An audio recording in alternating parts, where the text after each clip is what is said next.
noche vamos a abrir Romanos capítulo 8, versículos del 31 al 39, terminando lo que es el capítulo 8 de Romanos.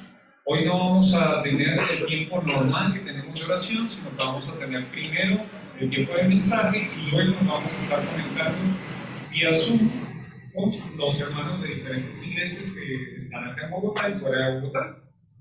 ¿Listo? Entonces, vamos a leer primero los versículos y luego de eso vamos a empezar a estudiar. ¿Listo? Romanos 8, 31 al 39. Yo voy a leer un versículo y por favor ustedes leen el siguiente, ¿sí? Listo, dice, ¿qué pues diremos a esto? Si Dios es por nosotros, ¿quién contra nosotros? El que no escatimó ni a su propio Hijo, sino que lo entregó por todos nosotros, ¿cómo no nos dará también con él todas las cosas? ¿Quién acusará a los escogidos de Dios? Dios es el que justifica. ¿Quién es el que condenará? Cristo es el que murió, mas aún el que también resucitó, el que además está a la diestra de Dios, el que también intercede por nosotros. ¿Quién nos separará del amor de Cristo? ¿Tribulación o angustia, o persecución, o hambre, o desnudez, o peligro, o espada? Como está escrito, por causa de ti somos muertos todo el tiempo, somos contados como ovejas de matadero. Antes, en todas estas cosas, somos más que vencedores por medio de aquel que nos amó. Por lo cual estoy seguro de que ni la muerte, ni la vida, ni ángeles, ni principados, ni potestades, ni lo presente, ni lo porvenir, Ni lo alto, ni lo profundo, ni ninguna otra cosa creada nos podrá separar del amor de Dios, que es en Cristo Jesús, Señor. Hay ciertas cosas que en el mundo uno lo dejan sin palabras, ¿sí? Como que uno le quitan el aliento. No sé si alguna vez les pasó algo así. Yo quisiera por ahí hacerles pensar en tres situaciones. No sé si alguna vez usted llegó a viajar a conocer el mar por primera vez. No sé si usted ha tenido la oportunidad de ver el mar. Pero cuando uno lo ve por primera vez es como que se ve tan grande, como tan bonito, soplando, intimidante.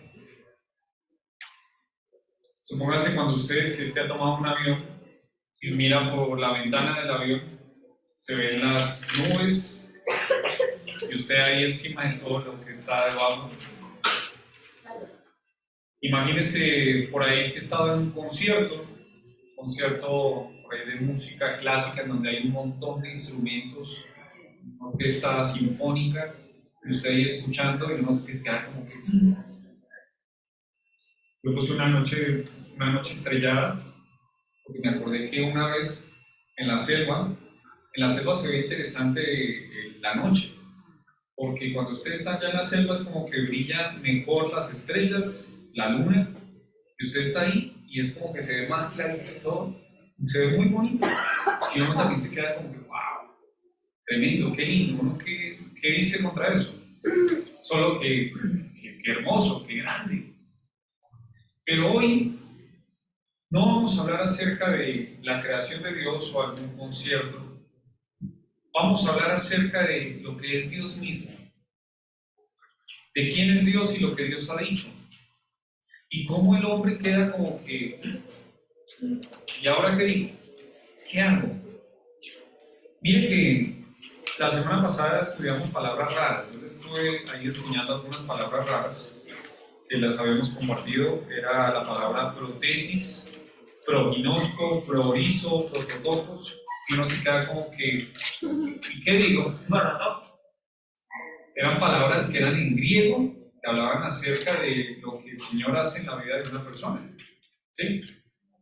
Pero pensando en eso, yo quisiera leer con ustedes un versículo antes de empezar. porque todo eso que leímos la semana pasada lo que nos hace ver es un Dios muy grande, como que un plan muy perfecto, como que, uy, me predestinó, me ha conocido desde antes, quiere que yo sea como Él, ¿sí? Me ha dado un propósito en la vida. Y todas esas cosas, por ahí lo podríamos resumir en un versículo que está en Romanos capítulo 11. Romanos 11:33 dice: oh profundidad de las riquezas, de la sabiduría y de la ciencia de Dios. Cuán insondables son sus juicios e inescrutables sus caminos. El apóstol Pablo llega y dice en este versículo: la verdad, hay tanta profundidad, tanta riqueza, tanta sabiduría, tanta ciencia, cuán insondable. No sé si usted entiende la palabra insondable, pero cuando llegan a buscar en el mar, por ahí, dónde está el piso, dónde está el fondo, se envía una sonda y entonces ahí se mide. Por ahí el barco está muy cerca de tocar lo que es la superficie y es peligroso, puede quedar encallado. Entonces ellos tiran una sonda y van midiendo a ver cuántas brazas, cuánto espacio hay ahí. Pero llega y dice que tiraron la sonda y no toca fondo. Cuán insondables son sus caminos. Es tremendo, uno no puede entenderlo. Y hoy vamos a estudiar acerca de esto, pero también vamos a ver cómo un hombre de Dios como Pablo, al ver tanta profundidad, tanta riqueza, encontró algo. Hay hombres de Dios que se han encontrado con esto. Ahora al final lo vamos a nombrar.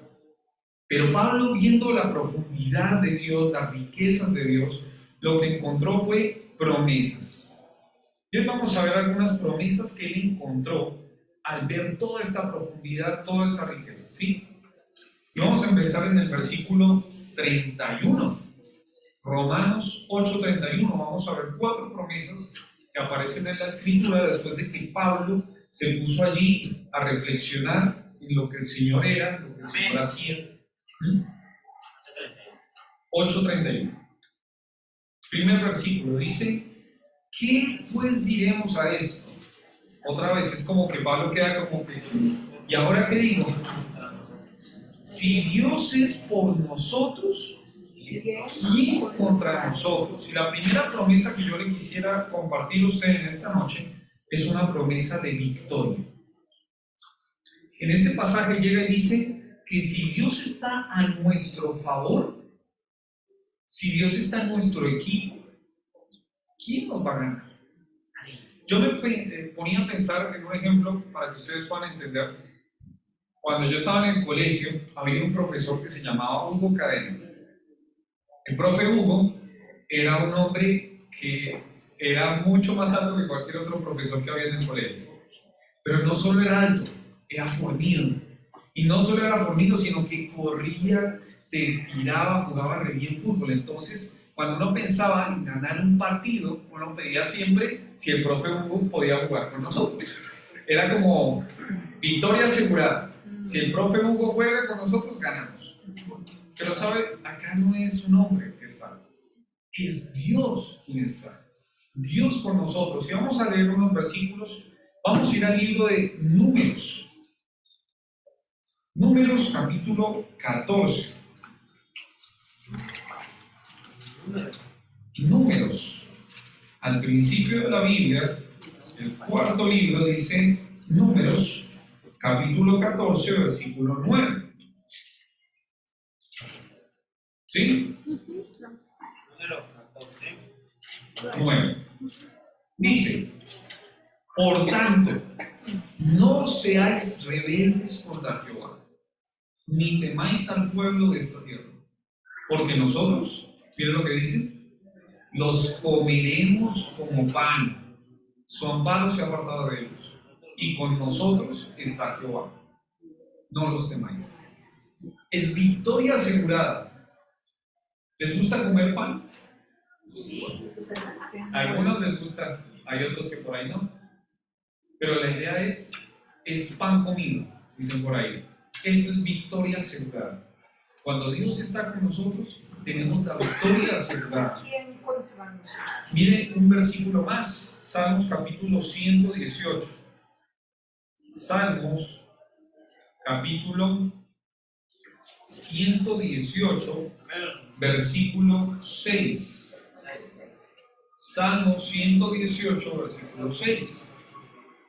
Dice, Jehová está conmigo, no temeré lo que me pueda hacer el hombre. Otra vez, acá llega el salmista y dice, Dios está conmigo, entonces no voy a temer.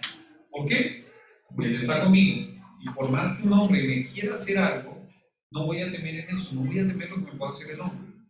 Por ejemplo, en la calle, si vamos por la calle, pero Dios está con nosotros en este tiempo de tanta inseguridad, ¿será que tenemos que tener miedo? Prudencia, sí. Eso es otra cosa. Por ahí, si usted se mete por una calle donde usted sabe que hay personas que lo pueden robar, si se mete por ahí, no se meta. El avisado ve el mal y se esconde, dice la Biblia. Pero si usted está con miedo siempre, por ejemplo, de subirse a Transmilenio, en que está pasando por el patio del muelle, está caminando por ahí y uno dice, ¿por qué tengo que tener miedo? No temeré lo que me pueda hacer el hombre. ¿Por qué? Porque Dios está conmigo. ¿Sí? Uno más. Vamos a ir al libro de Mateo. Mateo capítulo 1. Ya es en el Nuevo Testamento. Mateo capítulo 1, versículo 23.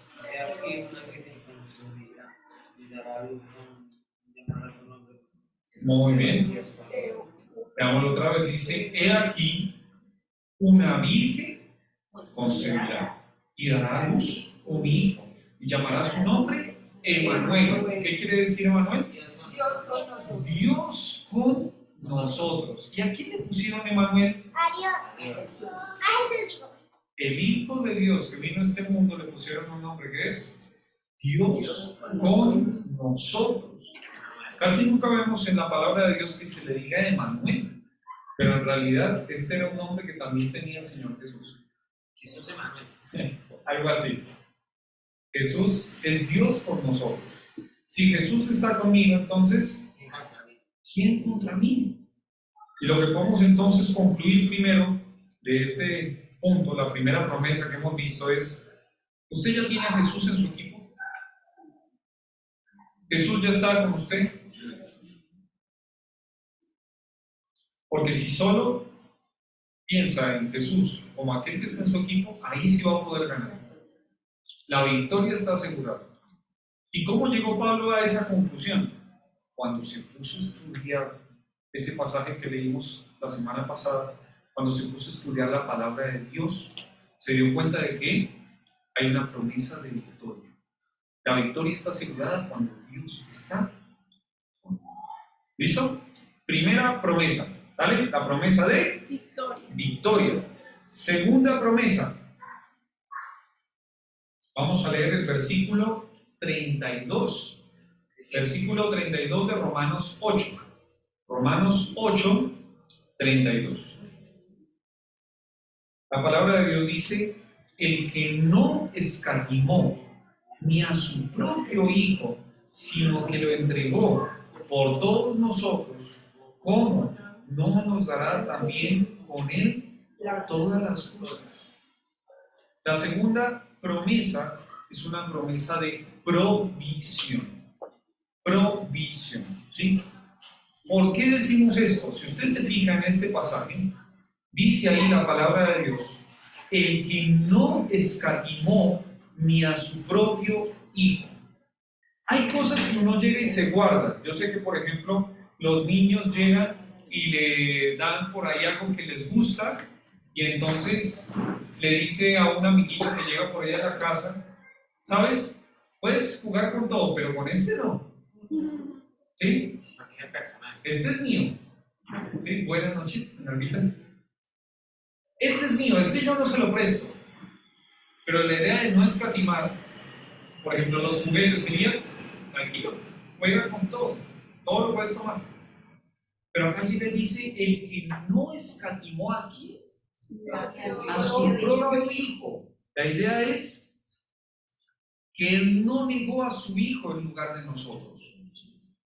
Su hijo, el más preciado, él no dejó y dijo, no, si ustedes me piden a mi hijo, a ese sí no se los doy.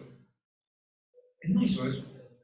Todo lo contrario, lo que hizo es, lo dio por amor a nosotros. Y la pregunta es, si el hijo fue dado por el padre,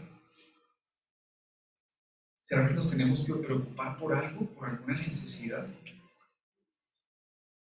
No. ¿Por qué no?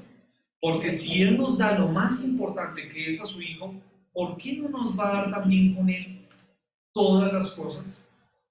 Y vamos a leer algunos pasajes que hablan acerca de esto, ¿sí? Mateo capítulo 6, versículos 31 al 33. Mateo capítulo 6, versículos 31 al 33, dice así la palabra de Dios. No os afanéis pues diciendo, ¿qué comeremos? ¿O qué beberemos? ¿O qué vestiremos? Porque los gentiles buscan todas estas cosas, pero vuestro Padre Celestial sabe que tenéis necesidad de todas estas cosas.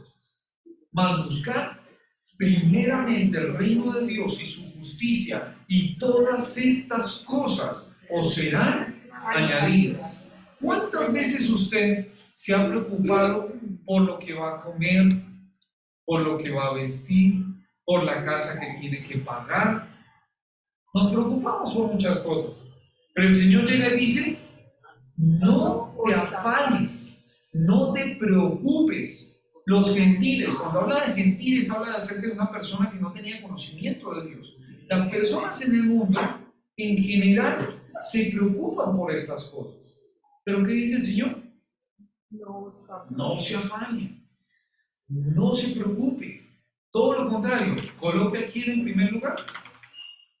A Dios. Colóquelo en primer lugar. ¿Sí? Coloque en primer lugar a Dios. ¿Y todo lo demás qué va a hacer? Añadido. Lea conmigo uno más en Mateo capítulo 7. Pase ahí su vista al capítulo 7, pero leamos ahora el versículo 11.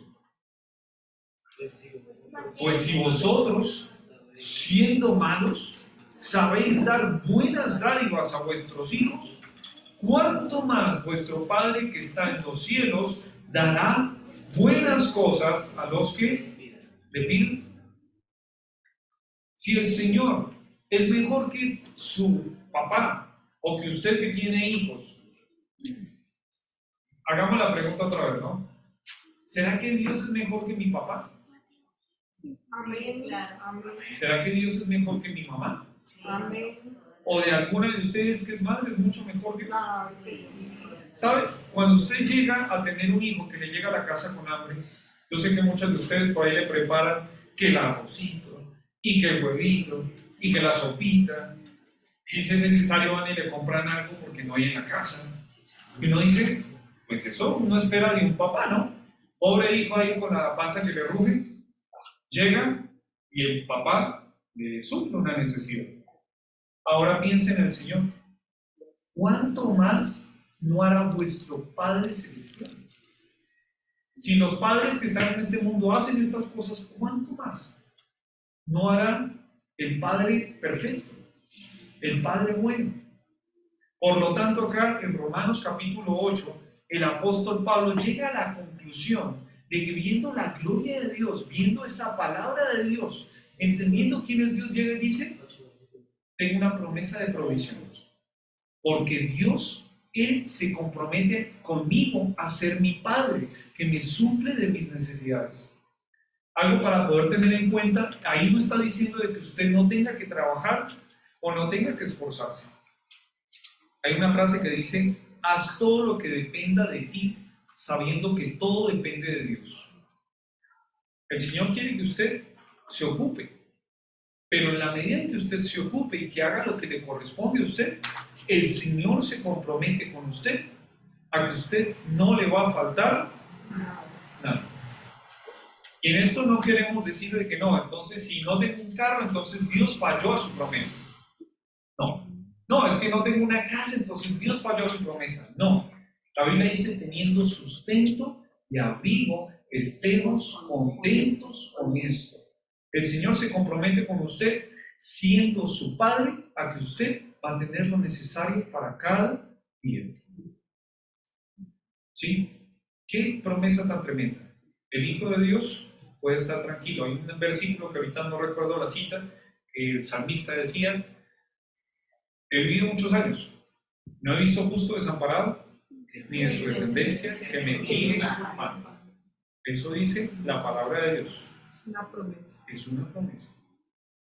Entonces tenemos, primero, promesa de victoria. Segundo, promesa de provisión. Tercero, versículo 33 y 34. Leámoslo todos juntos. Romanos 8.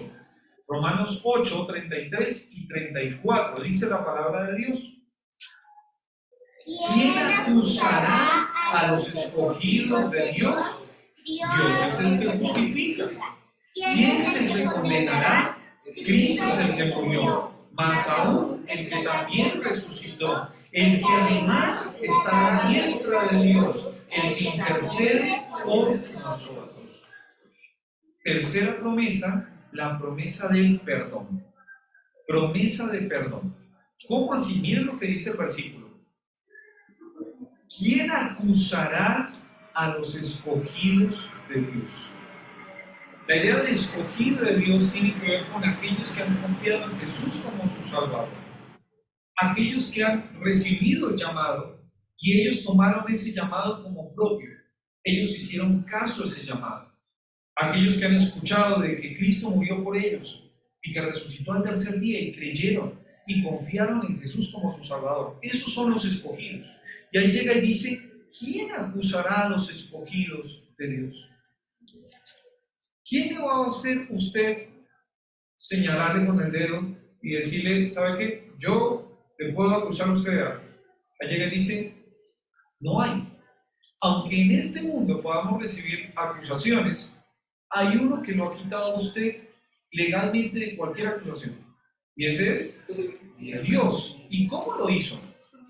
Llega y dice que Dios es el que justifica. Y encontré un versículo que me gustó mucho en Isaías capítulo 50. Miren lo que dice Isaías.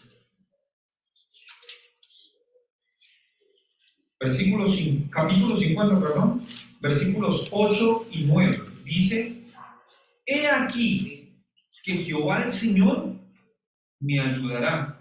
Vamos a leer el 8 primero, perdón. Cercano está de mí el que me salva. Pregunta: ¿quién contenderá conmigo? Juntémonos. ¿Quién es el adversario de mi causa? Acérquese a mí. He aquí que Jehová el Señor me ayudará. ¿Quién hay que me condene? He aquí que todos ellos se envejecerán como ropa de vestir, serán comidos por la polilla. La palabra de Dios llega y dice que el profeta decía: ¿quién me puede acusar? Seguramente había muchos dentro de lo que eran los enemigos del pueblo de Israel, de los que estaban en contra de la palabra de Isaías, que estaban acusándolo a Isaías. Pero acá la idea es que no es ninguna acusación válida.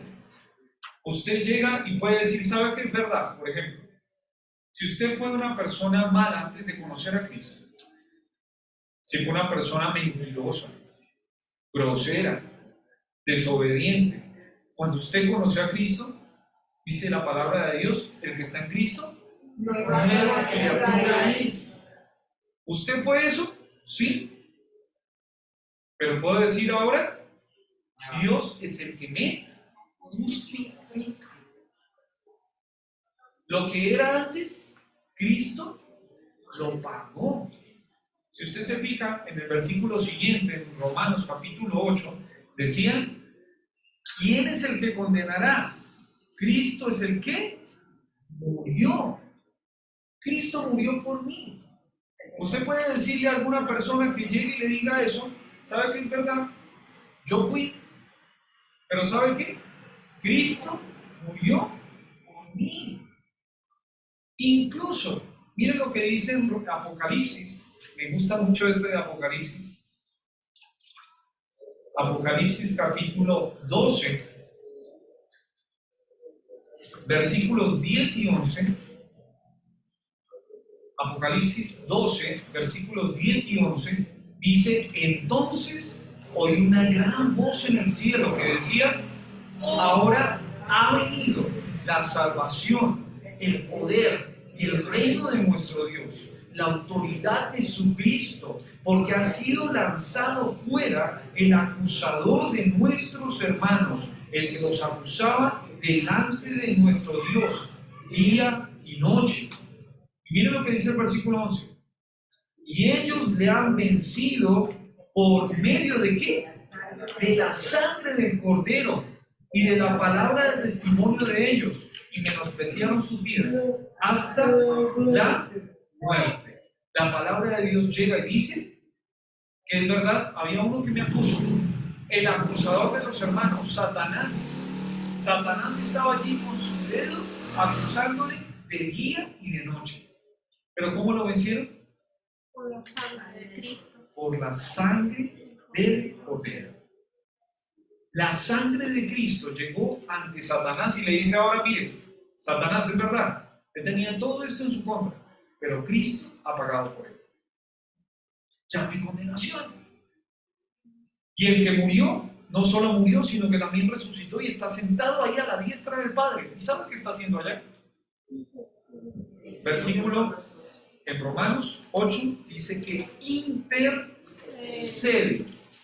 Y ahí vamos a hablar ahora no solo de aquellos que ya pasaron de muerte a vida al conocer a Cristo, sino de aquellos que ya estando en vida, si ya tiene a Cristo usted como su Salvador, pero usted llega a pecar, ¿qué pasa? ¿Será que ahora también alguien lo puede acusar? Miren lo que dice Primera de Juan. Primera de Juan, capítulo 2, versículo 1.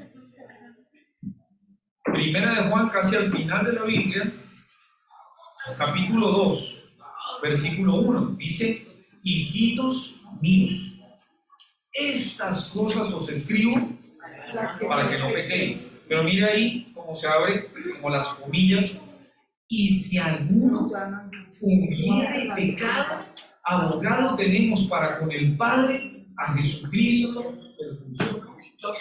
Si usted llegó a cometer pecados habiendo conocido a Jesús, ¿sabe que usted tiene un abogado?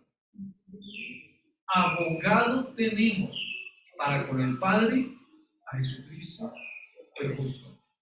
Y decimos que esto es para cristianos porque todos los que están en el mundo son pecadores. Acá entonces no tendría que decir si alguno, no dice, diría todos son pecadores, todos tenemos un abogado. Pero acá habla acerca de cristianos, porque habla acerca entonces de que si usted llegó a cometer pecados, aún llegando ya a haber sido un salvado, habiendo sido un escogido, abogado tenemos para con el Padre a Jesucristo el justo. Lo que Él llega y dice ante ustedes: confiese su pecado, como dice en 1 Juan 1:9, si confesamos nuestros pecados, Él es fiel y justo para perdonar nuestros pecados y limpiarnos de toda maldad.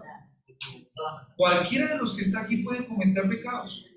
Podemos hacer cosas que no le agradan al Señor, podemos ofender a alguien, pero llega y dice la palabra de Dios que la ecuación entonces es: vale, confiese sus pecados ante el Señor y va a tener perdón. Yo no tengo que estar atado a que, no, ¿sabe qué? Es que yo hice esto y no me puedo perdonar y llegó mi culpa y estoy ahí sufriendo por esto. Si Cristo murió por mí y si yo ya confesé mis pecados al Señor, la palabra de Dios dice: yo te prometo perdón. La promesa del perdón. Usted sabrá quién lo está acusando, cuáles son sus acusadores, pero recuerde que hay perdón en Cristo. Yo no puedo llegar a usted y señalarle a usted con un dedo, como algunos dicen, porque el dedo que está aquí, hay 4 que me vienen para acá, pensando solo en eso. Pero más aún, más que sea un dicho, porque eso es un dicho, la idea es: si Cristo murió por usted, ¿por qué yo tengo que seguir acusando? Si usted ya confesó sus pecados a Cristo, ¿por qué yo tengo que seguir acusando? La promesa es perdón. ¿Sí? Y última promesa, y con esto terminamos el mensaje del día de hoy. Hemos visto la promesa de victoria en el versículo 31, promesa de provisión en el versículo 32, promesa de perdón, versículos 33 y 34, y último, promesa de compañía y amor. Amor y compañía. Versículos 35 al 39 dice: ¿quién nos separará del amor de Cristo? Tribulación, o angustia, o persecución, o hambre, o desnudez, o peligro, o espada. Como está escrito: por causa de ti somos muertos todo el tiempo, somos contados como ovejas de matadero. Antes, en todas estas cosas, somos más que vencedores por medio de aquel que nos amó. Por lo cual, estoy seguro de que ni la muerte, ni la vida, ni ángeles, ni principados, ni potestades, ni lo presente, ni lo porvenir, ni lo alto, ni lo profundo, ni ninguna otra cosa creada nos podrá separar del amor de Dios que es en Cristo Jesús, Señor. Última promesa es la promesa de amor y compañía. ¿Amor y compañía de quién? Del Señor. Ahí dice: ¿quién nos separará del amor de Cristo? Al final del versículo dice: ninguno nos podrá separar del amor de Dios. Y ahí está diciendo entonces, usted puede estar seguro de que hay uno que le ha prometido a usted amarlo hasta el fin y estar con usted hasta el fin. ¿Se acuerda de un versículo que dice: con amor eterno? Eso es una condición eterna. No tiene fin. Su amor no tiene fin para con usted. Miren lo que dice, vamos a catalogarlo con algunas partes que dice acá el pasaje, Romanos capítulo 8. Primero dice: en medio de las dificultades. ¿Será que el Señor me promete su amor cuando esté pasando tiempos difíciles? Sí, en tribulación, en angustia, en persecución, en hambre, en desnudez, en peligro, en espada. Todas esas dificultades llega y dice el Señor: yo igual voy a estar ahí contigo. Aunque pases por los ríos, ¿de acuerdo? No se alegra. Tranquilo, no te preocupes, vas a poder pasar. Yo voy a estar contigo. ¿Sí? Miren cómo dice el versículo 36, es un pasaje que está en Salmos capítulo 44, versículo 22. Como está escrito: por causa de ti somos muertos todo el tiempo, somos contados como ovejas de matadero. Yo pienso en este pasaje y pienso en algunos pastores que dicen acerca de que los cristianos en este tiempo estamos siendo llamados a ya no vivir como cristianos ocultos, como cristianos light. Cada vez nuestro cristianismo va a ser más atacado. Las personas en este mundo cada vez van a ser más el feo al cristiano. Ya lo hemos visto mucho tiempo. Hay países en donde un cristiano no puede decir que es cristiano, si no lo matan. Pero sabe que yo me ponía a hacer como conexiones. En este tiempo, en los países se está viendo de que si usted está a favor de Israel o en contra de Israel. ¿Está visto? Hay una guerra que se está matando. ¿Y sabe de qué lugar viene este libro? De Israel. De Israel. Y yo me ponía por ella a conectar y decía: ¿será que en algún momento, si yo estoy a favor de Israel, en este caso, abriendo la palabra de Dios, yo voy a estar siendo atacado? Porque aquel que sigue a Cristo, dice la palabra de Dios, que va a sufrir. Por la gracia del Señor, en Colombia, a pesar de que pues, hay cosas que son difíciles, ¿no? Pero no estamos pasando por esas cosas. Pero aquel que sigue a Cristo dice que es contado como una oveja de matadero. Pero en medio de todo eso, ¿el Señor va a estar conmigo? Amén. Sí. Él me promete su amor en medio del tiempo difícil, en medio del tiempo complicado. El Señor va a estar conmigo. Su amor está conmigo, pero mire también que ahí después sigue diciendo una aclaración en el versículo 37. Antes, en todas estas cosas, somos más que vencedores por medio de aquel que nos amó. En todos esos tiempos difíciles de tribulación, de angustia, de persecución, de hambre, de desnudez, ¿cómo tuvimos victoria? ¿O cómo podemos tener victoria? Por medio de Cristo. Por medio de Cristo, dice la Biblia. Somos más que vencedores por medio de Cristo. Pero mire el versículo 38. Dice, por lo cual estoy seguro de que ni la muerte ni la vida. Usted puede estar seguro que si usted está viviendo en este tiempo, en este mundo, el Señor está con usted. Pero cuando le llegue la muerte, también va a estar con usted. Mire cuando sigue diciendo, ni ángeles, ni principados, ni potestades. Ahí yo pensaba, por ejemplo, en Satanás y sus demonios. Cuando estoy siendo atacado por el diablo, ¿el Señor está conmigo? Sí. Claro que Él está conmigo. Mire después lo que dice. Ni lo presente, ni lo porvenir. ¿Será que el Señor estaba antes con su iglesia? Sí. Sí. ¿Y lo va a estar ahora? Amén. ¿Y lo va a estar mañana? Sí. También, en todo tiempo, el Señor va a estar conmigo. Porque los tiempos hayan cambiado. Ayer, hoy y por los siglos. Amén. Porque los tiempos cambien, no significa de que Dios haya cambiado. El Señor es inmutable. Él va a estar conmigo. Dice después, ni lo alto, ni lo profundo, ni ninguna otra cosa creada. La idea es, cualquier cosa creada, usted pudiera decir, oiga, ¿sabe qué? Es que esto me va a apartar de Dios.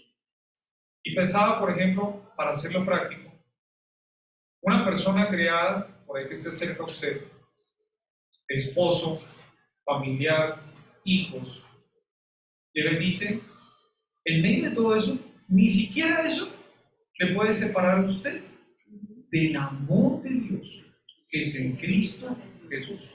¿Y cómo llegó a la conclusión de todo esto Pablo? Cuando Pablo llegó y se puso a leer allí lo que estaba por ahí escribiendo, llega y dice, ¿qué pues diremos a esto? He encontrado un tesoro, ¿se acuerdan del de Romanos que leímos al principio?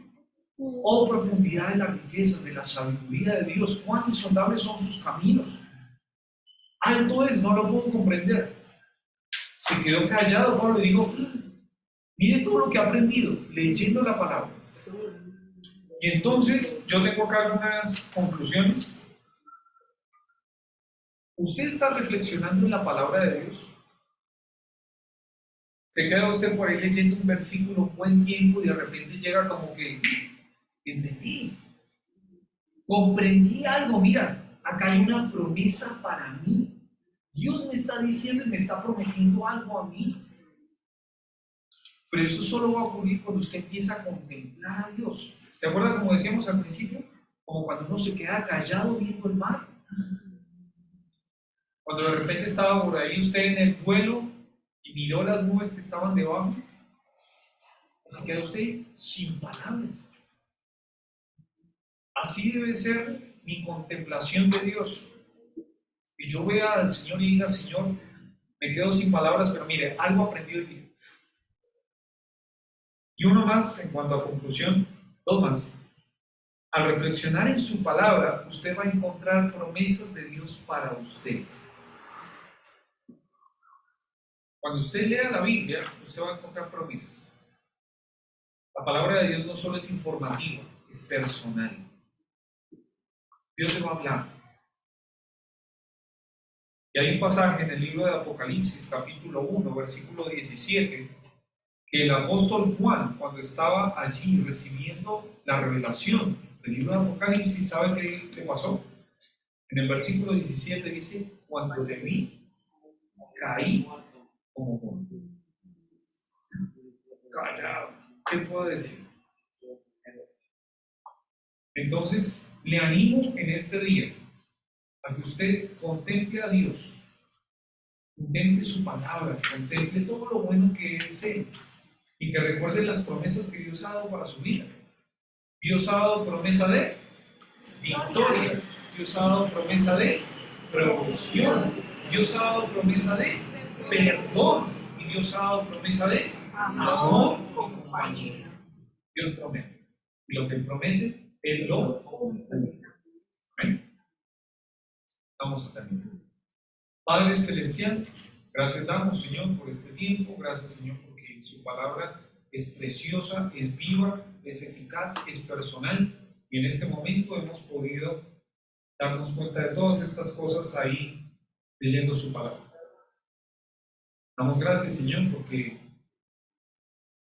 podemos compartir lo que fue la contemplación de Pablo ante su palabra, de entender que era una persona que, por más cosas difíciles que estuviera pasando, podía estar seguro de que a los que aman a Dios todas las cosas les van bien. Que había sido predestinado, que había sido desde antes conocido, que iba a ser glorificado, que iba a ser justificado.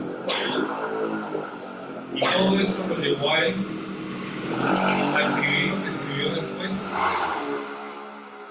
Entendió toda esa preciosa palabra, esa profundidad, y pudo entender entonces y escribir lo que escribió. Gracias, Padre, porque su palabra es viva y confiable. Usted nos ha prometido, usted nos ha dado la victoria cuando estamos con usted. Usted nos ha prometido de que la provisión para aquellos que son sus hijos no va a faltar. Usted nos ha prometido el perdón sin excusas para aquellos que han confiado en Cristo como su Salvador. Y aquellos que hemos pecado siendo cristianos, también podemos tener abogado con el Padre a Jesucristo el justo. Y usted nos ha prometido que usted nunca nos va a dejar. Usted siempre va a estar con nosotros. Gracias por estas preciosas promesas. Te pedimos, Padre, para que nosotros también durante la semana no nos perdamos de estar teniendo ese tiempo con usted para contemplar todo lo que usted quiere, lo que usted es, lo que nos quiere por ahí decir de día a día. Dejamos este tiempo en sus manos en el nombre de Jesús. Amén. Muy bien. Vamos ahora a conectar